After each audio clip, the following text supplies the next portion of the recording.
Thanksgiving morning 2023. I stood in my daughter Rachel's kitchen watching her prepare the turkey, while her husband Mark scrolled through his phone.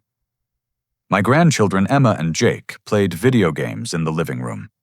Everything seemed perfect, until Rachel turned to me with cold eyes and said those words that shattered my heart. "Dad, the best gift you could give us would be to disappear from our lives." The carving knife trembled in my hand. After everything I'd done for them, this was my reward. The kitchen fell silent except for the bubbling of gravy on the stove. I stared at Rachel, my only daughter, searching her face for any sign she was joking. But her expression remained stone cold, her jaw set in determination. "Rachel," I managed to say, my voice barely above a whisper. "What are you talking about?" Mark finally looked up from his phone, a satisfied smirk playing at the corners of his mouth. "She's talking about boundaries, Courtney. Something you've never understood." I gripped the counter for support. My mind raced back to 5 years ago, when they came to me desperate. Mark had lost his job, and they were 3 months behind on their mortgage. Without hesitation, I'd withdrawn $70,000 from my retirement account to help them catch up and put a down payment on this very house we stood in now. "Dad, sit down," Rachel said, but her tone held no warmth, no concern. It was an order, like she was talking to a child. "We need to have a serious conversation." I sank into one of their dining chairs, the same chairs I'd bought them as a housewarming gift. Emma and Jake had stopped their game, peering around the corner with worried expressions. At least they seemed to sense something was wrong. "You're suffocating us." Rachel continued, pulling off her apron and sitting across from me. "You show up here 3 times a week without calling. You question every decision we make about the kids. You undermine our parenting." "I'm trying to help," I protested. "When Emma was struggling with math, I offered to tutor her because you think we're too stupid to help our own daughter," Mark interrupted, moving to stand behind his wife, like some sort of bodyguard. "That's what you really think, isn't it? That we're incompetent?" "That's not true. I never said—" "You don't have to say it," Rachel snapped. "It's in every suggestion you make every time you show up with groceries. We didn't ask for every check you try to write. Do you know how humiliating it is to have my friend see you dropping off food, like we're some charity case?" My chest tightened. Those groceries were just my way of showing love. Helen and I had always believed in taking care of family. It's what my own parents had done, what Helen's parents had done. It was natural, wasn't it? "Grandpa brings us cookies." Little Jake ventured from the doorway, but Mark shot him a look that sent both children scurrying back to the living room. "See, even now you're turning our kids against us," Rachel accused. "Cookies, toys, money for their piggy banks. You're trying to buy their love because you can't earn ours through normal human interaction." "Rachel, honey, that's not—" I reached across the table, but she pulled back as if my touch would burn her. "Don't honey me, Dad. I'm 38 years old, not 8. This is exactly what I'm talking about. You still see me as a child who needs her daddy to solve all her problems." Mark pulled out a chair and sat down, leaning forward with his elbows on the table. "Courtney, let me be straight with you. You're from a different generation. The way you hover, the way you insert yourself into every aspect of our lives, it's not normal. It's toxic. Toxic." The word hit me like a physical blow. Caring about my family is toxic. "When it crosses boundaries, yes," Rachel said firmly. "Mom understood boundaries. She gave us space to breathe, to make our own mistakes." The mention of Helen sent a fresh wave of pain through me. She'd been gone 3 years now, taken by a sudden heart attack that left me reeling. Maybe I had been clinging too tightly to Rachel and her family since then. They were all I had left. "Your mother would be heartbroken to hear you talk to me this way," I said quietly. Rachel's eyes flashed with anger. "Don't you dare use Mom's memory to manipulate me. She spent the last years of her life managing your moods, your neediness. Did you know she used to call me crying sometimes, saying she felt like she couldn't breathe with you always around, always needing her attention?" This was a lie. It had to be. Helen and I had been married 42 years. We were happy. We were partners. Weren't we? "That's enough, Rachel," I said, finding some steel in my voice. "Whatever problems you have with me, we can work them out, but don't you dare lie about your mother and our marriage." "See, there you go again," Mark said, shaking his head. "You can't even consider that maybe your perspective isn't the only valid one. This is why we need space from you." "How much space?" I asked, dreading the answer. Rachel exchanged a look with her husband before responding. "All of it. We don't want you coming over anymore. We don't want your money. We don't want your advice. We need you to step back and let us live our lives. But the grandchildren, we'll be fine without their grandfather constantly spoiling them and undermining our rules," Mark finished. I stood up slowly, my knees protesting. 65 years old, and I felt every day of it in that moment. So that's it. After everything I've done, everything I've sacrificed, you're cutting me out. "We're not cutting you out," Rachel said, but her tone suggested otherwise. "We're establishing healthy boundaries. Maybe in a few months we can try having lunch somewhere public. See how that goes." "A few months?" My voice cracked. "Dad, please don't make this harder than it needs to be. We've already decided. In fact," she paused, glancing at Mark again, "we're changing the locks next week, just to make sure there are no misunderstandings about dropping by uninvited." The room spun slightly. They were really doing this. My own daughter was banishing me from her life, from my grandchildren's lives. "Is this what you really want?" I asked, looking directly at Rachel, trying to find any trace of the little girl who used to run to me with skinned knees and broken toys. "Yes," she said firmly. "The best gift you could give us would be to disappear from our lives, at least for a while." I nodded, slowly, picked up my jacket from the coat rack and headed for the door. My hands shook as I reached for the handle. "Dad," Rachel called out, and for a moment hope flickered in my chest. "Leave your key on the table." With trembling fingers, I removed the house key from my ring and placed it on their entryway table. The small clink it made seemed to echo through the house like a death knell. As I opened the door, I heard Mark say to Rachel, "Finally, now we can move forward with everything." Rachel's response froze my blood. "Once he's out, we can finally access Mom's trust fund. He's been the trustee for too long. Did you call that lawyer about the incompetency thing?" "Meeting him Monday," Mark replied. I closed the door quietly behind me and walked to my car on unsteady legs. They weren't just setting boundaries. They were planning something far worse. And they thought I was too old, too naive to figure it out. As I sat in my car, engine running, but unable to drive away just yet, I watched their house. Through the window, I could see them moving around the kitchen, Mark's arm around Rachel's waist, both of them looking pleased with themselves. In the living room window, I caught a glimpse of Emma's face. She was watching me, and I could swear I saw tears on her cheeks before someone pulled her away from the glass. My hands gripped the steering wheel until my knuckles went white. They wanted me gone. They wanted to declare me incompetent and steal what Helen had left for the grandchildren. Fine, I would give them exactly what they asked for. I would disappear. But first I had some investigating to do. Sleep eluded me that night. I lay in my empty bed, staring at the ceiling, replaying every word, every gesture from that horrible Thanksgiving dinner. The house felt cavernous without Helen, but tonight it felt like a tomb. At 3 a.m, I gave up and made my way to my home office.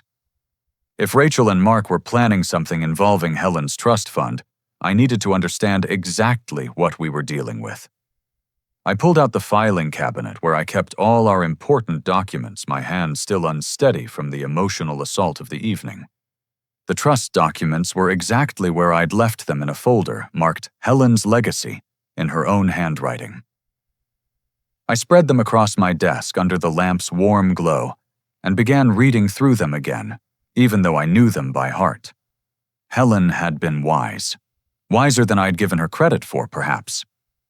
The trust was structured so that Rachel couldn't access the principal. Ever. It was all designated for Emma and Jake's education and future, with distributions set to begin when each child turned 25. As trustee, I had the power to make decisions about investments and emergency educational expenses, but I couldn't distribute funds to Rachel or Mark under any circumstances. The trust contained nearly $800,000. Helen's life insurance, her inheritance from her parents, and careful investment had built a substantial nest egg for our grandchildren. No wonder Rachel and Mark were so eager to push me out of the picture. As I pondered this, my phone buzzed. At 3:30 in the morning, who could be calling the number was familiar. Bill Patterson, my old friend from the golf club, and a retired circuit court judge. Courtney. Sorry to call so late, but I'm in Singapore for my daughter's wedding. Different time zone. Do you have a minute? Of course, Bill. What's going on? Listen, this might be nothing, but I thought you should know. Last week I ran into Harold Fitzgerald at the courthouse. He's still practicing law, mostly estate stuff now. He mentioned your name, asked if I knew whether you were having any health issues. My blood chilled. Health issues. That's what I said. He got cagey after that, mentioned something about client confidentiality, but Courtney. The only reason a lawyer asks about someone's health in the context of estate law is if someone's questioning their mental capacity. I sank into my desk chair. Bill, I think my daughter and son-in-law are trying to have me declared incompetent. There was a pause on the other end. Then Bill's voice turned sharp, the judge voice I remembered from his courtroom days. Do you have any documented mental health issues, Alzheimer's, dementia, anything like that? Nothing. I'm sharp as a tack. My doctor gave me a clean bill of health at my physical 2 months ago. Good. Document everything, Courtney. Every interaction, every strange comment. And get yourself a lawyer. Not just any lawyer, the best one you can find. If they're going after you, you need to be prepared. After we hung up, I sat in the darkness for a while, processing this information. Then, struck by a thought, I went to check my mail from the past few weeks. I'd been letting it pile up since Thanksgiving, too depressed to deal with bills and advertisements. Sure enough, buried in the stack was a letter from Fitzgerald and Associates, dated the Monday before Thanksgiving. My hands trembled as I opened it. Dear Mr. Stevens, it read, We have been retained by concerned family members regarding your well-being and decision-making capacity. We would like to schedule a meeting to discuss certain financial matters and the possibility of establishing a conservatorship for your benefit. Please contact our office at your earliest convenience. Concerned family members. For my benefit. The language was so carefully crafted, so insidiously caring. Anyone reading it might think my family was worried about me. But I knew better. This was about money, pure and simple. I spent the rest of the night going through my papers, my computer. Everything. What I found painted an increasingly disturbing picture. There were inquiries on my credit report that I hadn't authorized. Someone had been checking my financial status. There were also several calls to my doctor's office from a number I didn't recognize, though the office hadn't released any information due to privacy laws. As dawn broke through my office window, I made a decision. They wanted to play dirty fine, but they'd forgotten something crucial. I hadn't spent 40 years as an aerospace engineer without learning how to document everything meticulously. I opened a new notebook and began writing down everything I could remember from the past few months. Every visit, every strange comment, every time Mark had asked seemingly innocent questions about my finances or health. Patterns began to emerge that I'd been too trusting to see before. Like how Mark had suggested I sign up for grocery delivery to save you the trouble of shopping. But the service required me to save my credit card information online. Or how Rachel had been pushing me to give her power of attorney. Just in case something happens, Dad. It's what Mom would have wanted. My doorbell rang at 7:30, startling me from my documentation. Through the peephole, I saw my next-door neighbor, Susan Chen, holding a package. "Morning, Courtney," she said when I opened the door. "This was delivered to our house by mistake yesterday. Everything okay? You look tired." Just couldn't sleep. I admitted taking the package. Then on impulse I asked, "Susan, have you noticed anyone unusual around my house lately? Any cars parked on the street that don't belong?" She frowned, thinking. "Now that you mention it, there was a white sedan parked across from your driveway a few times last week. The driver just sat there for hours. I thought maybe it was someone waiting to pick up the Johnson's kid from school, but the timing was wrong. My suspicion solidified. I was being watched. After Susan left, I realized I needed to be smarter about this. If they were building a case for incompetency, any paranoid behavior could be used against me. I couldn't start accusing people of surveillance without proof. That's when I remembered the security system Helen had insisted we install 2 years ago. It was one of those smart systems with cameras and cloud storage. I'd barely paid attention to it after the installation, but Helen had set it up meticulously, including a camera on the doorbell that I'd forgotten about. I pulled up the app on my phone and began scrolling through the footage. There it was, a white sedan, just as Susan had described. The timestamp showed it had been there multiple times over the past 3 weeks. I zoomed in on one of the clearer images and nearly dropped my phone. The driver was someone I recognized, Jennifer Walsh, Rachel's best friend since college. She was sitting in the car taking photos of my house with what looked like a professional camera with a telephoto lens. But that wasn't the most shocking discovery. I scrolled back further to 3 weeks before Thanksgiving. There was Mark standing at my front door when I wasn't home. But he wasn't alone. He was with a man in an expensive suit carrying a briefcase. They stood there for several minutes, Mark gesturing animatedly, the suited man taking notes. I captured screenshots of everything and emailed them to myself with detailed notes about dates and times. This wasn't just about money anymore. This was a coordinated campaign to destroy me, and it had been in motion for weeks before that Thanksgiving confrontation. My phone rang. Rachel's number appeared on the screen. For a moment, I considered not answering, but I needed to keep playing the role of the confused, hurt father. "Hi, sweetheart," I said, injecting a note of hope into my voice. "Dad." She said, her tone softer than yesterday, but still calculated. "I wanted to check on you. Make sure you got home okay last night. You seemed really upset." "I was upset," I admitted. "I still am. Rachel, I don't understand what I've done that's so terrible." "Oh, Dad." She sighed dramatically.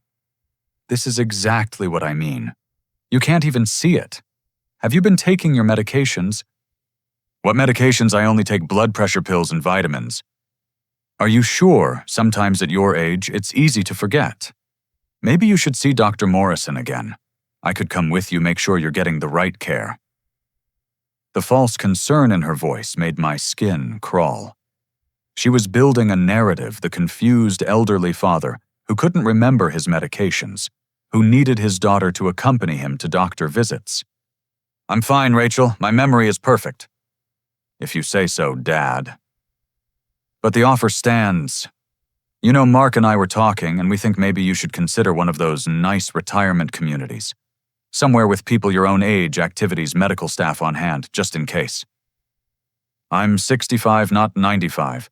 I don't need a retirement community." "Just think about it. Okay, I sent you some brochures. They should be in your mail." After she hung up, I went back to the mail stack. Sure enough, there were glossy brochures for senior living communities, mixed in with the bills. Every single one of them was for memory care facilities. I sat back in my chair, the full scope of their plan crystallizing in my mind. They weren't just after the trust fund. They wanted me declared incompetent, locked away in some facility, giving them access to everything: my house, my savings, my pension, and most importantly, control over Helen's trust. But they'd made one crucial mistake. They'd underestimated me. They saw an old man weakened by grief, isolated and vulnerable. They didn't see the engineer who'd helped design navigation systems that could guide a missile to within inches of its target. They didn't see the man who'd learned from Helen's wisdom to document everything, trust carefully, and always have a backup plan. I picked up my phone and scrolled through my contacts until I found the number I needed. Patricia Sterling, the sharpest estate attorney in 3 states, and Helen's sorority sister from college. Patricia, it's Courtney Stevens. I need your help, and I need it fast. The game was on, but this time I knew what we were playing for, and I had no intention of losing. Patricia Sterling commanded the conference room like a general preparing for war. At 71, she was 6 years older than me, but showed no signs of slowing down. Her silver hair was pulled back in an elegant chignon, and her navy suit looked like it could cut glass. Spread across the mahogany table were documents, photographs, and legal papers that would determine the rest of my life.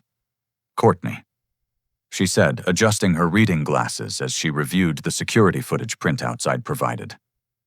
This is clearly a coordinated attempt at financial elder abuse.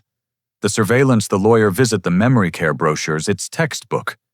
But knowing it and proving it in court are 2 different things. What do we need? I asked, leaning forward.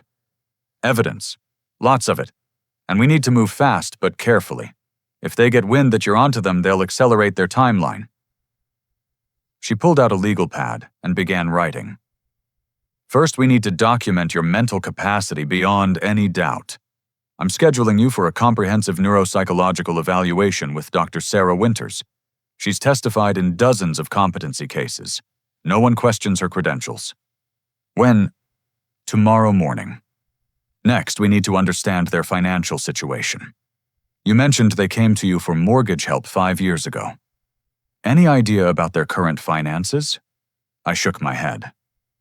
They've never talked about money problems recently, but Mark drives a new BMW, and Rachel just renovated their kitchen.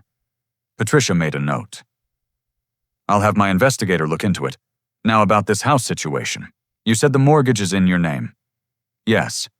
When they were in trouble, the bank wouldn't refinance to them because of Mark's employment gap. So I bought the house outright and let them live there, paying me back monthly. Except, I thought back through my records. They haven't made a payment in over 2 years. I never pushed because I figured they needed the money for the kids. Patricia's eyes sharpened. Do you have this arrangement in writing? Of course, I'm an engineer. I document everything. A smile played at the corners of her mouth. Good. Now let's talk about Helen's trust. As trustee, you have broad powers, including the ability to change the succession of trustees if you become incapacitated. We need to act on this immediately. Over the next 2 hours, we crafted a comprehensive plan. Patricia would file paperwork to transfer the trust to an irrevocable education trust, with an institutional trustee removing any possibility of Rachel accessing the funds. We would also document every asset I owned and create safeguards for each one. There's something else, Patricia said as we wrapped up. Your neighbor mentioned a white sedan. The surveillance footage shows Jennifer Walsh. I think we should have her followed, see what she's up to. Is that legal? Perfectly legal. She's in public spaces. My investigator Tom Bradley is a former FBI agent. He knows how to do things by the book. 3 days later, Tom Bradley sat in my living room, a thick folder in his hands. He was younger than I'd expected, maybe 50, with the kind of forgettable face that probably served him well in his line of work. Mr. Stevens. What I found is interesting. He began spreading out photographs on my coffee table. Your son-in-law Mark is in serious financial trouble. He and his wife have approximately $180,000 in credit card debt across 14 different cards. I nearly choked on my coffee. How is that possible? Living beyond their means for years. But here's where it gets really interesting. He pulled out another set of photos. These are from yesterday. Mark meeting with Jennifer Walsh at a hotel downtown. Not the kind of meeting you'd expect between your wife's best friend and her husband. The photographs showed Mark and Jennifer in what could only be described as an intimate embrace in the hotel lobby, then entering an elevator together. They're having an affair. For at least 6 months based on credit card records and hotel bookings. But there's more. Tom pulled out a printed email exchange. My cyber specialist found these in a data breach dump. Jennifer and Mark discussing their plans. They're planning to leave together once they get access to your money. I read the emails, my stomach churning. The casual cruelty in their words was staggering. Jennifer called Rachel pathetically clingy and said she couldn't wait to be free of that whole miserable family.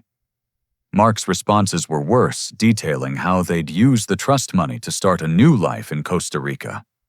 Can we use these in court? I asked. The emails were obtained legally from publicly available breach data, so yes, but I'd recommend a different approach. Tom leaned back. If you want to really protect yourself and those grandchildren, we need them to show their hand. We need recordings, admissions, something that proves beyond doubt what they're planning. Patricia nodded. Tom's right.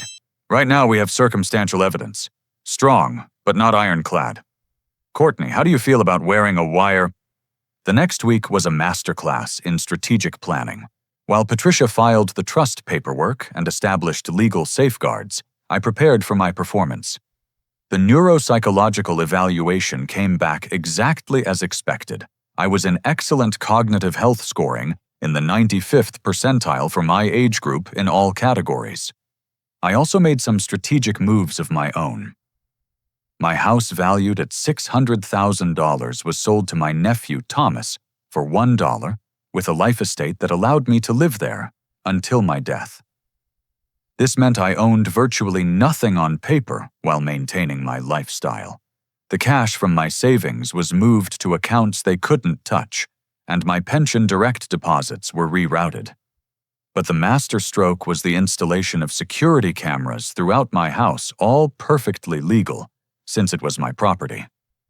The doorbell camera was upgraded to capture audio as well as video. Every room except the bathrooms now had discrete recording devices. If they came to my home, every word would be captured.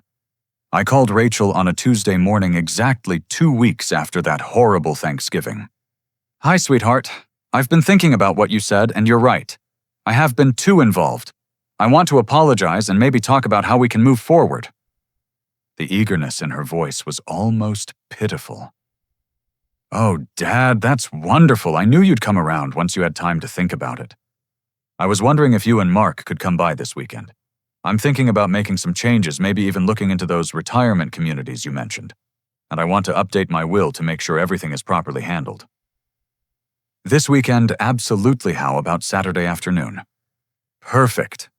And Rachel, thank you for being patient with your old dad. After hanging up, I sat in my kitchen looking around at the cameras hidden in the crown, molding the recording device under the table. For a moment, I felt a pang of sadness. This was what my family had come to: hidden cameras and legal maneuvers, instead of Sunday dinners and grandchildren's laughter.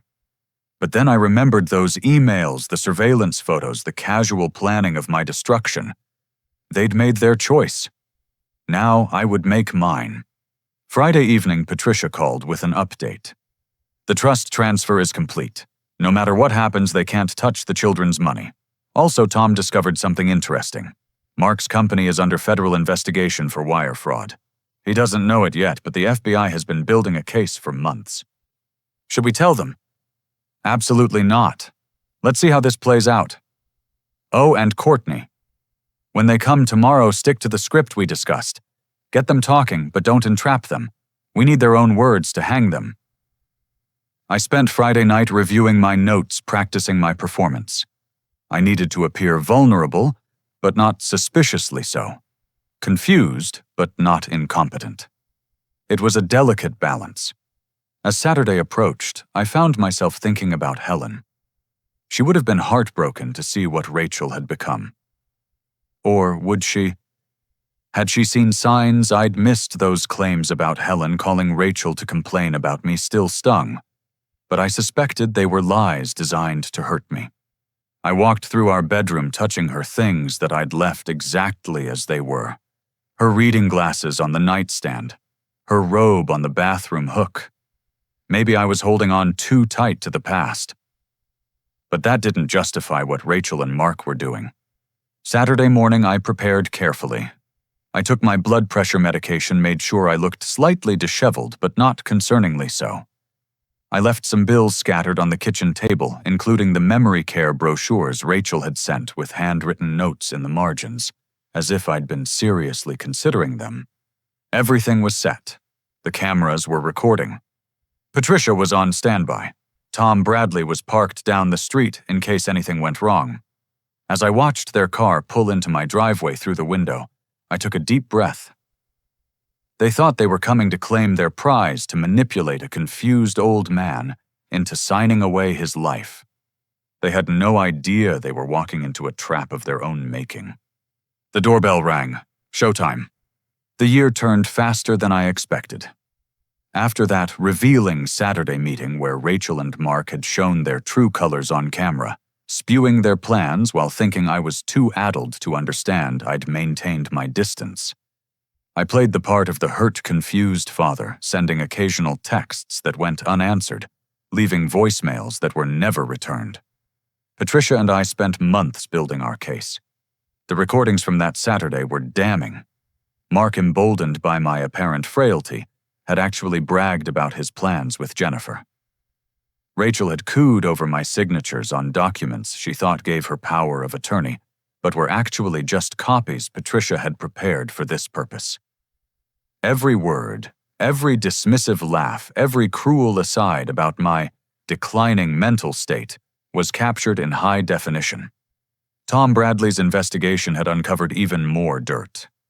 The FBI investigation into Mark's company was heating up, though he remained oblivious.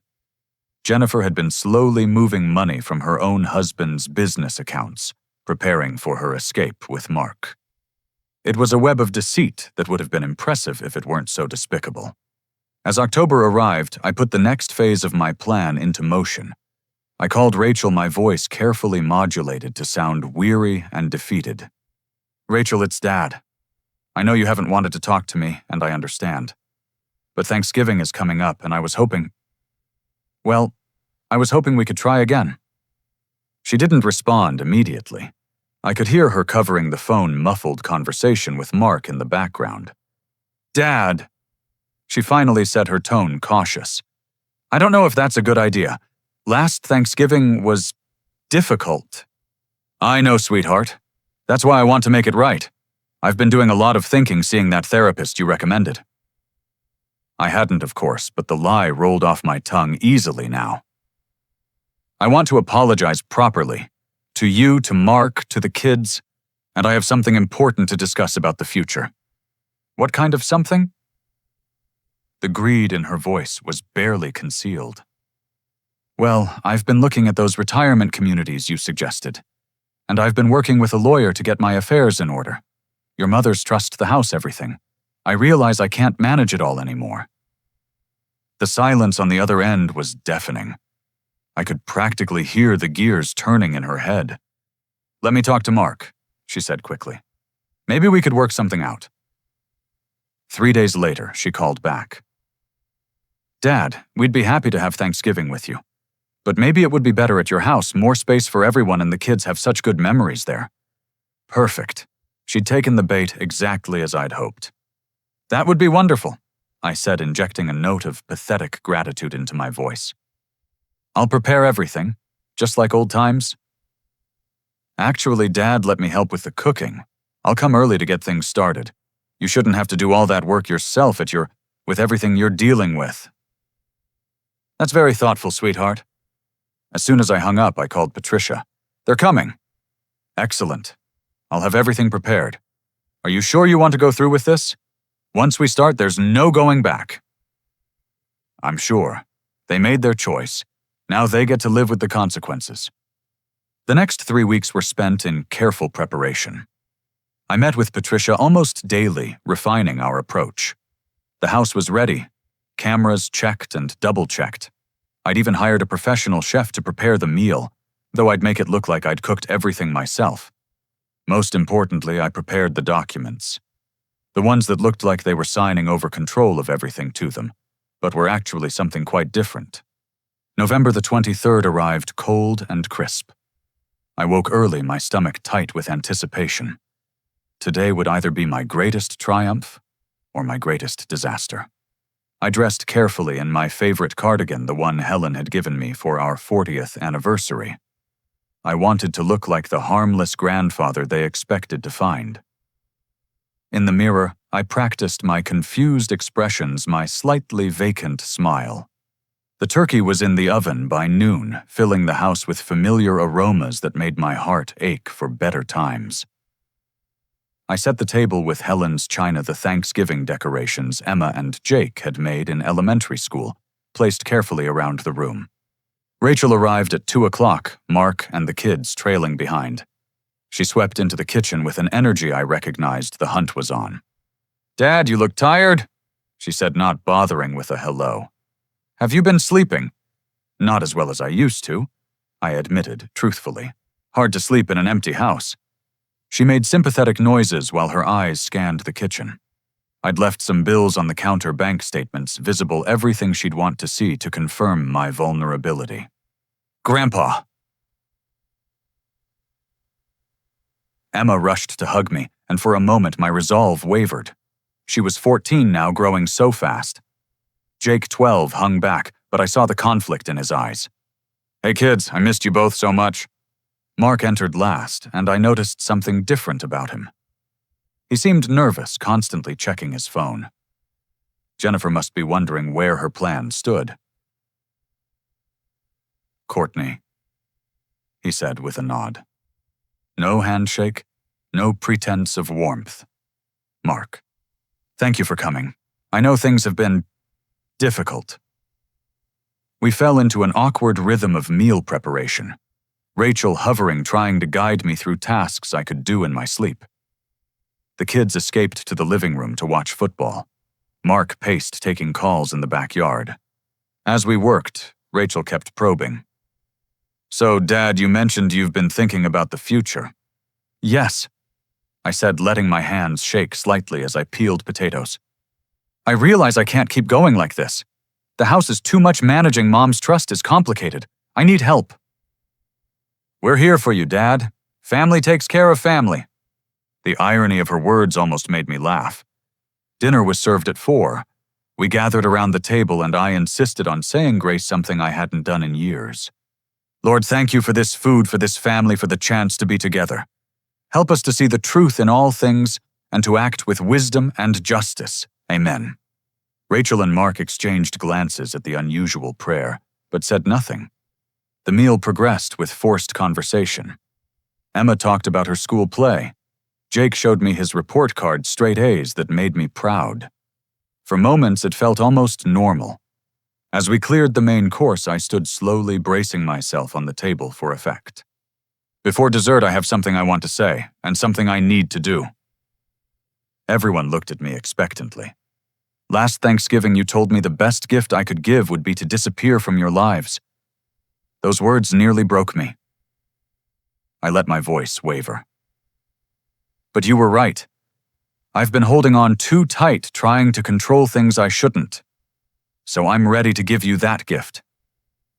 Rachel leaned forward eagerly. "Dad, what are you saying?" "I'm saying I'm ready to let go. I've prepared all the paperwork, the house, the trust, everything. I want to sign it over and take myself out of the equation. I've actually—" I paused for effect. "I've booked a condo in Hawaii. I leave next week. Permanently." "Permanently," Mark couldn't hide his excitement. "I think it's best. A clean break. You can have the house, manage the trust for the kids, everything. I just want peace in my final years." "Dad, are you sure?" Rachel was trying to sound concerned, but her eyes were gleaming. "I'm sure. The papers are in my office. My lawyer prepared everything. We can handle it right now if you're willing." They nearly knocked over chairs in their eagerness to follow me to the office. I moved slowly, letting them think I was frailer than I was. On my desk sat a thick folder of official-looking documents. "Now this is complex," I said, putting on my reading glasses. "The house transfer is straightforward. You'll own it outright, no mortgage, nothing owed. The trust is more complicated. You'll become the trustee, managing it for the kids until they're 25. "We understand, Dad. Where do we sign—" Rachel was practically vibrating with anticipation. Here and here and initial here. I guided them through page after page. They signed eagerly, not reading, not questioning. Why would they? They were getting everything they wanted. There's one more thing, I said, pulling out an envelope. This is for you, Rachel. Don't open it until I've left for Hawaii. It's a letter from your mother. She left it with her lawyer to give to you when the time was right. I think that time is now. Rachel's hand trembled as she took the envelope. For the first time that day, I saw genuine emotion cross her face. Mom left me a letter. She loved you very much, I said softly. Despite everything, never doubt that. We returned to the dining room for dessert. The atmosphere had completely changed. Rachel and Mark were practically giddy. They kept exchanging looks of triumph. The kids seemed to sense something had shifted but didn't understand what. As they prepared to leave, Emma hugged me tight. Grandpa, are you really moving to Hawaii? Yes, sweetheart, but you can visit me anytime you want. Promise. I promise. They left in a flurry of false affection and promises to help me pack. As their car disappeared down the street, I stood in my doorway watching. Then I went inside and called Patricia. It's done. They signed everything. Perfect. I'll file the paperwork Monday morning. Are you ready for what comes next? I looked around my house at the photos of happier times at the life I'd built with Helen. I'm ready. Book the flight. But as I climbed the stairs to bed that night, I pulled out my phone and sent one last text to Rachel. Thank you for coming today. I love you despite everything. Remember that when you open the envelope. She didn't respond. She wouldn't understand the message until it was too late. The trap was set. Now all that remained was the spring. A week later, I stood at the entrance to my Southwest Airlines flight to Honolulu carry-on in hand, watching the gate agent scan boarding passes. My phone buzzed with texts from Rachel, all variations of, "When are you leaving?" and "Do you need help with anything?" The sudden attention after a year of cold silence would have been laughable if it weren't so calculating. I typed back, "Boarding now. The house is yours. Enjoy your new life." Then I turned off my phone and walked down the jet bridge. The flight gave me 5 hours to think, 5 hours to prepare for what would unfold while I was in the air. Patricia had assured me the timing would be perfect. Rachel and Mark would arrive at their house right about when my plane touched down in Hawaii. I'd left the house immaculate. Every surface cleaned, every photo dusted, every memory in its place. On Rachel's desk, in what used to be her childhood room, I'd placed the envelope. Not a letter from Helen as I'd told them, but something far more devastating. As we crossed the Pacific, I closed my eyes and imagined their faces when they realized what they'd actually signed. The plane touched down at 7:30 in the evening. Hawaii time 1:30 in the afternoon back home. Perfect timing. As other passengers gathered their belongings, I powered on my phone. It immediately exploded with notifications. 47 missed calls, 63 text messages, 22 voicemails. I didn't check any of them. Instead, I called Patricia. Right on schedule. She answered without preamble. They showed up at the house an hour ago with a moving truck. The locksmith I hired on your behalf had just finished changing the locks. And mass confusion. They're standing in the driveway screaming at each other. Mark just called the police claiming someone stole their house. The police, who promptly informed them that according to county records, the house belongs to an irrevocable trust for the benefit of Emma and Jake Stevens with Thomas Stevens as trustee. You should have seen their faces when your nephew pulled up. I could picture it perfectly. Thomas, my brother's son, was a successful pediatric surgeon who'd always been close to our family. He was also the one person besides Patricia who knew the whole story. What about the envelope? According to my assistant who's watching from across the street, Rachel ran to her car and came back with it. She's reading it now, and there she goes. She just collapsed on the lawn. I collected my luggage and made my way to the car rental counter. As I waited in line, I finally opened one of Rachel's texts. Dad, what did you do? The house isn't ours. The papers we signed weren't what you said. Another from Mark. You senile old bastard, you tricked us. This is fraud. I'll sue you for everything. I smiled grimly. Sue me with what money? And for what they'd signed, everything willingly, eagerly even. Every document had been exactly what it purported to be. They'd simply assumed without reading. The house transfer they'd signed as witnesses to its transfer into the children's trust, not as recipients. The trust documents they'd acknowledged receiving notice that they were being removed as potential beneficiaries due to actions detrimental to the trust's purpose. The power of attorney they'd signed affidavits stating I was of sound mind and body, undermining any future competency claims. But the envelope's contents would be the killing blow. Inside were 3 things. First, photographs of Mark and Jennifer in their various hotel encounters, date and time stamped. Second, printed emails between them discussing their plans to fleece me and abandon Rachel. Third, a letter from me. Rachel, by the time you read this, you will understand that I knew everything. Every scheme, every lie, every betrayal. You thought you were preying on a weak-old man, but you forgot that I spent 40 years in aerospace engineering. I notice details. I document everything. I plan for contingencies. The house you thought you were stealing belongs to your children, now held in trust, until they're responsible enough to manage it. The money you thought you'd access is beyond your reach forever. The man you chose over your family has been using you as a stepping stone to a life with your best friend.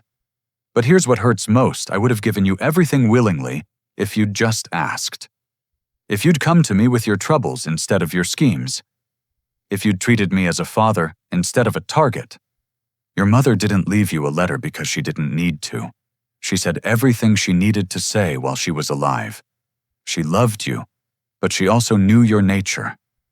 That's why she structured the trust the way she did, to protect the grandchildren from exactly this kind of situation.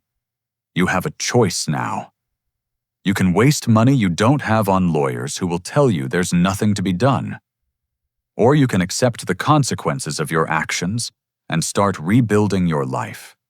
The children still need their mother. Mark is about to face federal charges for wire fraud, and Jennifer's husband has been notified of her activities. You'll need to be strong for Emma and Jake. I haven't disappeared from their lives, only yours. When you're ready to apologize not for my benefit but for your own growth, Thomas will know how to reach me. Despite everything, I love you. That's why this hurts so much. Dad. My phone rang as I drove my rental car toward Waikiki. Thomas. Uncle Court. It's done. Rachel's been served with divorce papers. Apparently, Mark received a call from the FBI while they were still in your driveway. He's been ordered not to leave the state pending investigation. He tried to call Jennifer, but her number's been disconnected. And Rachel, sitting on your front lawn crying. The kids are with her. Emma seems to understand something major has happened. She asked if she could call you later. Of course she can. How did the locksmith situation go? Thomas chuckled. Smooth as silk. I explained that as trustee I needed to secure the property immediately. Rachel and Mark can retrieve their belongings under supervision. The moving truck they hired left empty. Good.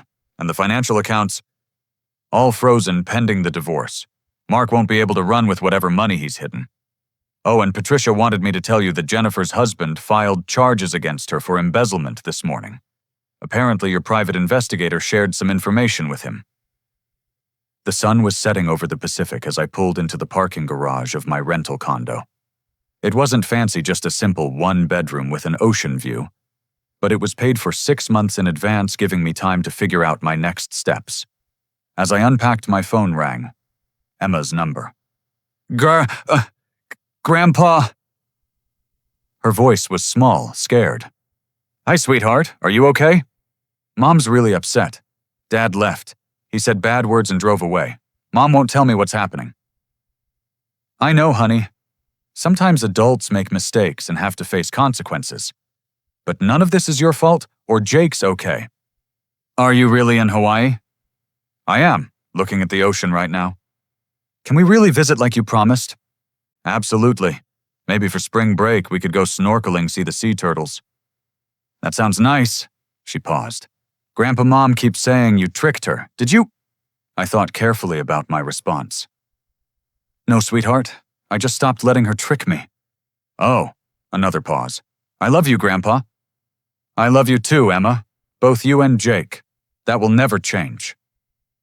After we hung up, I stood on my small balcony watching the waves crash against the shore. Somewhere back home, Rachel was facing the complete destruction of the life she'd built on lies and greed. Mark would soon be in federal custody. Jennifer was about to discover what it felt like to be the one betrayed. But Emma and Jake would be okay. Their college funds were secure. Their home was protected. And when they were old enough, they'd have the resources to build better lives than their parents had. My phone buzzed with another text from Rachel. I'm sorry. 2 words. Too little too late. But maybe a start. I deleted the message and went inside to make dinner. Tomorrow, I'd start my new life.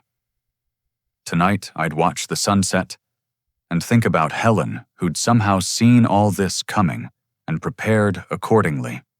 You always were the smart one, I said to her photo on my nightstand. Thank you for protecting them even from beyond. The photo, of course, didn't answer, but I could swear I saw her smile. The call came at 3 a.m. Hawaii time, 9 a.m. on the East Coast. I'd been expecting it. Mr. Stevens, this is Special Agent David Hartley with the FBI. I'm calling regarding Mark Patterson. You're listed as a family contact. I sat up in bed, instantly alert. What's happened? Mr. Patterson was arrested this morning on charges of wire fraud, money laundering, and conspiracy. He's currently in federal custody. He's asked to speak with you. I see. I paused, playing the surprised father-in-law. This is quite shocking. Is Rachel, my daughter, all right? We're not at liberty to discuss other individuals. Will you be available to speak with Mr. Patterson? I'm in Hawaii right now, but yes, I'll take his call. 20 minutes later, my phone rang from a blocked number. Courtney, you son of a bitch! Mark's voice was raw, desperate. You knew, didn't you? You knew about the FBI. Hello, Mark. I heard you've had some trouble. Trouble. They're saying I'm looking at 20 years. My accounts are frozen. Jennifer won't answer her phone. And that letter you left Rachel, you destroyed everything. I didn't destroy anything, Mark. You did that yourself. I just stopped you from destroying my family, too. Your family. You think Rachel's going to forgive you? You think those kids will want anything to do with you after this? My grandchildren will be fine. They have a secure home and funded educations. As for Rachel, that's her choice to make. You don't understand. I need money for a lawyer. A real lawyer, not some public defender. Rachel says you took everything, but I know you've got money hidden. You help me and I'll tell Rachel it was all my idea, that I manipulated her. I almost laughed. Even now, facing federal prison, he was trying to manipulate me. Mark, you're going to prison because you committed fraud at your company. That has nothing to do with me or my family. But the timing you knew when they'd arrest me. You planned this. I planned to protect my grandchildren from a man who was planning to rob them and abandon their mother. The FBI's timing was just fortunate coincidence. He cursed for another minute before the call cut off. 15 minutes later, Patricia called. The FBI raided Mark's office and home this morning, she said without preamble. They found evidence of a much larger scheme than they initially suspected. He's been stealing from client escrow accounts for years. We're talking millions. Oh. Millions. I was genuinely shocked. I'd known he was dirty, but not to this extent. It gets better, or worse, depending on your perspective. Jennifer Walsh was arrested trying to board a flight to Costa Rica with $800,000 in cashier's checks. Turns out she'd been embezzling from her husband's medical practice for years. She and Mark were quite the pair. What about Rachel? Is she implicated? No evidence of her involvement in the criminal activities. She appears to have been a victim of Mark's manipulation as much as anyone. Though given what she tried to do to you, my sympathy is limited. I made coffee and moved to my balcony, watching the early morning surfers. How's she handling everything? According to Thomas, not well. She's been served with foreclosure notices on 2 properties we didn't know they owned. Apparently, Mark had been using her name for loans she didn't know about. Her credit is destroyed. She's moved back into your house with the kids technically as a renter since Thomas controls the trust. He's letting her stay. You told him to, didn't you? I had. Despite everything, I couldn't let my grandchildren be homeless. What about the divorce? Moving at light speed now that Mark's assets are frozen for criminal forfeiture. She'll get nothing from him because there's nothing to get. The house in the children's trust is protected, but everything else is gone. My phone beeped with another call. Patricia, I need to go. Keep me posted. I switched calls. It was Rachel. Dad! Her voice was hoarse, broken. Dad, I'm sorry. I'm so sorry. Are you and the kids safe? Yes. Thomas let us back in the house. Dad, I didn't know about Mark and Jennifer. I didn't know about any of the criminal stuff. You have to believe me. I believe you didn't know about the fraud at his company, but you knew about trying to declare me incompetent. You knew about trying to steal your children's inheritance. Silence. Then, I was desperate. Mark said we were in trouble, that we needed money fast. He convinced me you were getting senile, that we were helping you by taking control. I wanted to believe it because it was easier than admitting we'd failed. Failed at what? Everything. Being adults, being parents, being good people. She broke down, sobbing. Mom would be so ashamed of me. Yes, I said quietly. She would be. I read your letter 50 times. You're right about everything. I chose Mark over my family. I chose greed over love. And now I've lost everything. You haven't lost everything. You have Emma and Jake. You have a roof over your heads thanks to the trust. You have a chance to rebuild. How I'm 40 years old with no job skills, no money, and a husband heading to prison. Jennifer was my best friend and she was sleeping with my husband. Everyone knows what we tried to do to you. I'm a pariah. Then change, become someone different, someone better. It's not that easy. I never said it would be easy, but it's possible. The question is whether you're willing to do the work. She was quiet for a long moment. The kids miss you. Emma cries every night. Jake won't talk to me about any of this. They blame me for driving you away. I told Emma she could visit during spring break. Both of them can come if they want.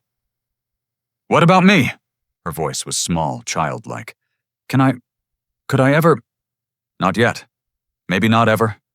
Trust is like a crystal vase, Rachel. Once shattered, you can glue it back together, but the cracks always show. Right now, focus on being the mother Emma and Jake need. Everything else is secondary. I understand. She paused. Dad, why Hawaii? I looked out at the vast Pacific. Your mother and I honeymooned here. We always talked about retiring here someday. After she died, the dream felt too big for just me. But now it feels right. Are you happy? Was I my daughter had betrayed me? My grandchildren were hurting. My son-in-law was going to prison. But I was free. Free from the manipulation, the lies, the constant drain on my spirit. I'm at peace, I said finally. That's enough for now. After we hung up, I sat on my balcony until the sun climbed high. My phone buzzed with updates throughout the day. Mark's company was under federal receivership. Jennifer's husband had filed for divorce and was cooperating with authorities. Several of Mark's colleagues had been arrested. The scope of the destruction was breathtaking, all because 2 greedy people thought they could prey on an old man's love for his family. That evening, Emma called. Grandpa Mom's acting really weird. She keeps crying and cleaning everything. She made me and Jake sit down and apologized for lots of stuff. Is she okay? She's going through a hard time, sweetheart, but she's trying to be better. That's important. Is it true what Dad did? Mom won't tell us details, but kids at school are saying he stole money and is going to jail. Yes, honey. Your dad made some very bad choices, and now he has to face the consequences. Is that why you went to Hawaii, to get away from them? Partly, but also to give everyone space to figure things out. Sometimes distance helps us see things more clearly. Can we still come visit for spring break? Absolutely. I've already started planning our adventures. We'll see Pearl Harbor, climb Diamond Head, snorkel in Hanauma Bay. That sounds amazing. She paused. Grandpa, I'm glad you're okay. Mom and Dad kept saying you were sick and confused, but I knew that wasn't true. You're the smartest person I know. My eyes misted. Thank you, sweetheart. That means more than you know.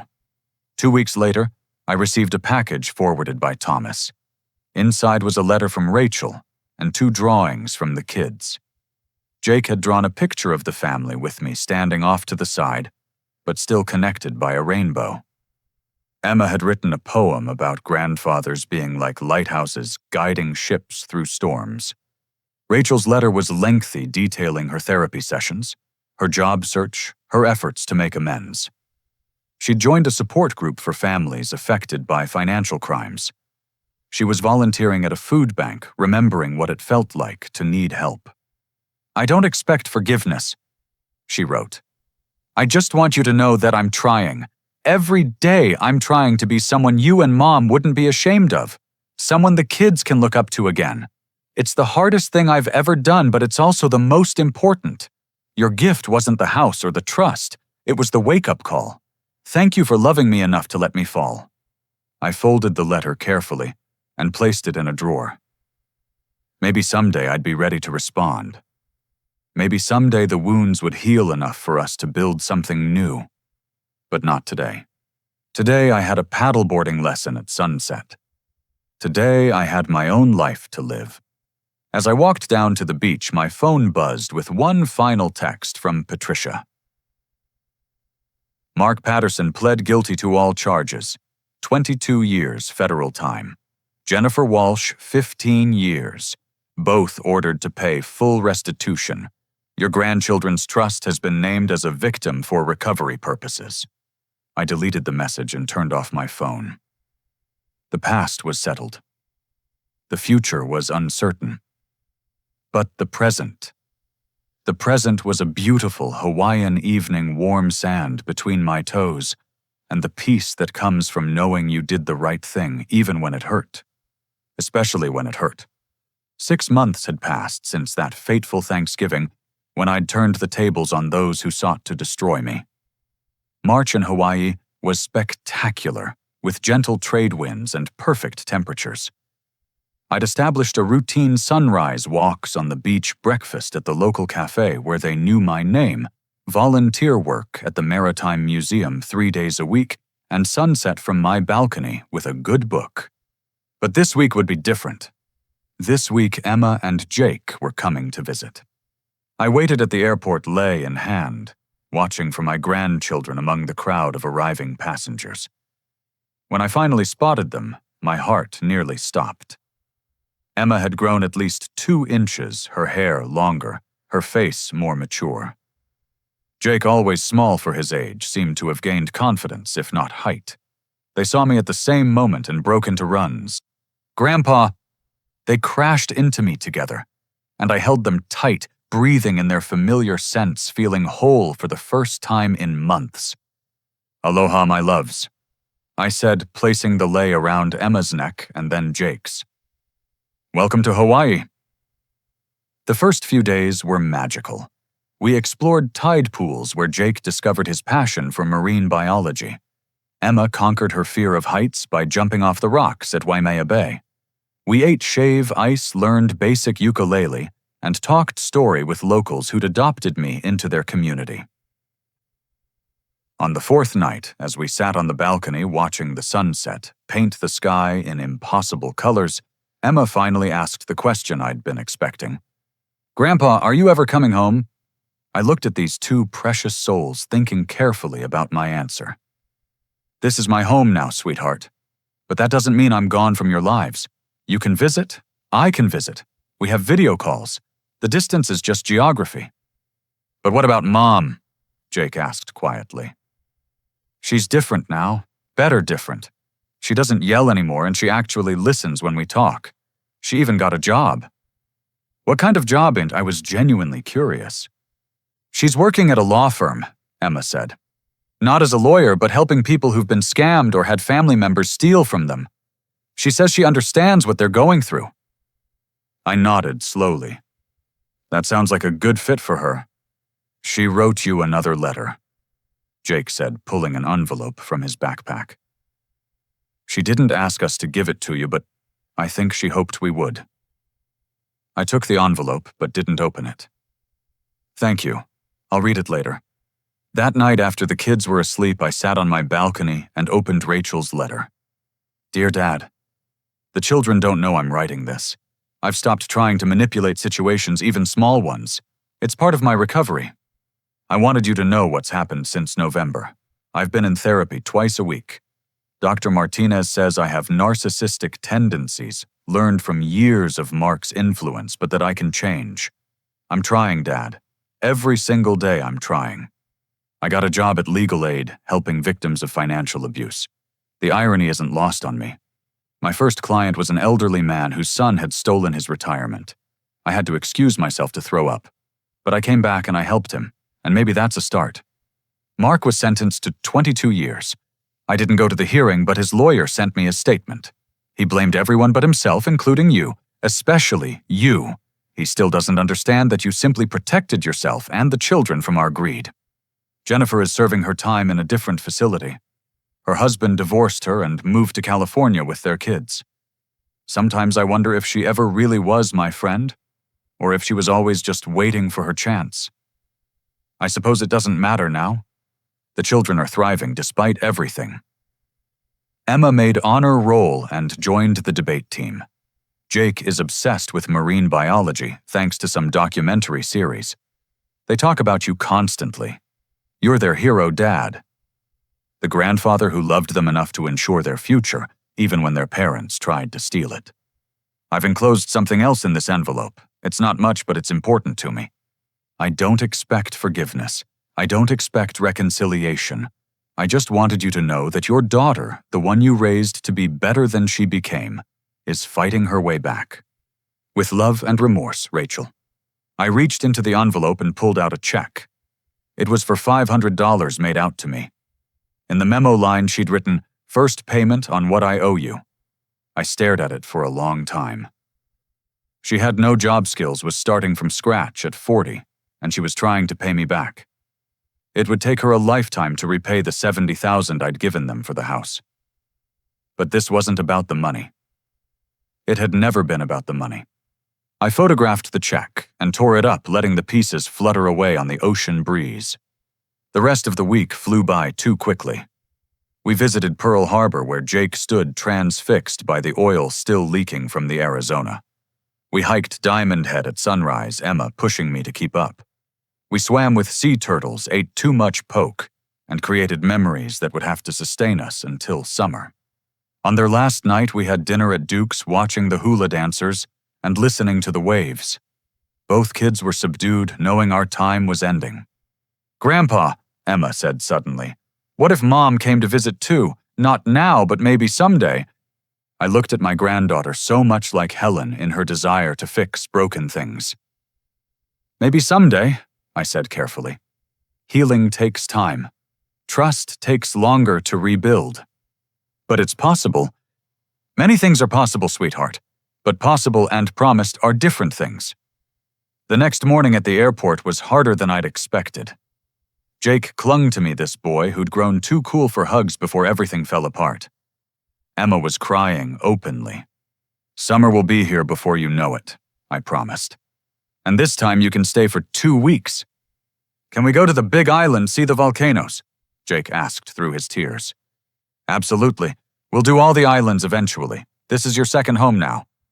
As they walked toward security, Emma turned back one more time. "Grandpa, Mom wanted me to tell you something, but I forgot until now. She said the best gift you gave her wasn't the wake-up call or the second chance. It was showing her that real love means doing what's best for someone even when it hurts. Even when they hate you for it. And then they were gone through security, leaving me standing there with tears streaming down my face. Not sad tears, but something more complex. Relief. Pride. Hope. I drove home slowly, taking the scenic route along the coast. My condo felt empty without the children's energy, but not lonely. I'd built a life here. Friends at the museum, my morning coffee group, the couple next door who'd adopted me into their ohana. That evening, Thomas called with an update. The FBI had recovered nearly $2 million from Mark's various schemes. The Children's Trust would receive a victim's compensation of $300,000 more than replacing what Helen had originally left them. "How's Rachel doing?" I asked, surprising myself. "Better. She's got a small apartment now, walking distance from work. She's been promoted to victim advocate coordinator. Turns out she's good at it. Who would have thought?" "Pain can be a powerful teacher," I said. "Speaking of which," Thomas's voice grew careful. "She asked me to ask you something. She wants to know if she can write to the kids while they're with you this summer. Not call just letters. She says she understands if you say no." I thought about it. She can write. I won't prevent the children from having a relationship with their mother. But Thomas, make sure she understands that any manipulation, any attempt to use them against me, and it stops immediately. "Understood. You're a good man, Uncle Court." "No," I said, looking out at the Pacific. "I'm just a grandfather who learned that sometimes love means being strong enough to say no." As weeks turned to months, life settled into a new rhythm. The children visited every school break. Video calls became a weekly tradition.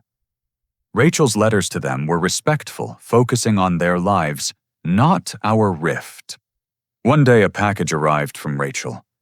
Inside was a photo album she'd compiled of Helen and me through the years.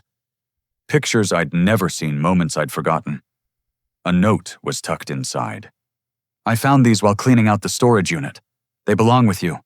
Mom loved you so much, Dad. I see it in every picture. I'm sorry I used her memory as a weapon. She would have been proud of how you protected her legacy." I spent hours going through the album, seeing my life with Helen through Rachel's eyes. Maybe she had been paying attention all those years. Maybe the good was still in there, just buried under years of bad choices and toxic influence. A year after that Thanksgiving confrontation, I stood on a stage at the Maritime Museum, accepting a Volunteer of the Year award. My life was full, but different. The children were thriving. Rachel was rebuilding. Mark was serving his time. Jennifer had become a cautionary tale. And me, I was at peace. Not happy every day, but at peace. Some wounds never fully heal, but they can transform into something useful, like a lighthouse warning others away from the rocks. As I looked out at the audience, I thought about what Rachel had said through Emma. Real love does mean doing what's best for someone even when it hurts, even when they hate you for it. But here's what I'd learned. Sometimes the best gift you can give someone is the consequence of their actions. Sometimes the greatest act of love is refusing to enable destruction. Sometimes you have to break someone's fall by letting them hit bottom. As I walked back to my seat, award in hand, my phone buzzed with a text from Emma. "Saw the museum's Facebook post, so proud of you. Grandpa Mom says congratulations too. Can't wait for summer." I smiled, tucking the phone away. The future stretched out before me, uncertain, but no longer dark. I had my health, my grandchildren's love, and the knowledge that when tested, I'd chosen wisdom over weakness, protection over people-pleasing. Helen would have been proud, and in the end, that's all that mattered. But I knew this story wasn't over. Healing is a journey, not a destination. Trust, once broken, rebuilds slowly like coral growing on a reef. Would Rachel and I ever fully reconcile? Would the children grow up to understand why I did what I did? Would Mark ever accept responsibility? Time would tell. But for now, I had a sunset to watch and a life to live. Here in Hawaii, they have a saying, "E como mai." Welcome. Come inside. Be part of our family. Maybe someday I'd be ready to say those words to Rachel. Maybe someday she'd earn the right to hear them. But not today. Today was for gratitude, for peace, for the slow work of healing. Today was enough. Looking back on this entire journey from that shocking Thanksgiving betrayal to this moment of quiet triumph, I want to leave you with something to think about. What would you have done in my situation? If your own family turned against you, viewing you not as a loved one, but as a resource to be exploited, would you have the strength to stand firm? Would you choose protection over people-pleasing? Have you ever faced a situation where someone you loved tried to take advantage of you? How did you handle it? I'd love to hear your thoughts and experiences in the comments below. Sometimes sharing our stories helps others facing similar situations know they're not alone. If this story resonated with you, please consider giving it a thumbs up and subscribing to hear more. Share it with someone who might need to hear that it's okay to stand up for yourself, even against family. Especially against family. Thank you for joining me on this journey. Remember, the greatest gift you can give yourself is the courage to see truth clearly and act accordingly, even when your heart is breaking. Until next time, this is Courtney reminding you that love isn't always soft. Sometimes it's steel wrapped in silk, strong enough to protect what matters most. Aloha, and may you find your own peace in whatever storm you're facing.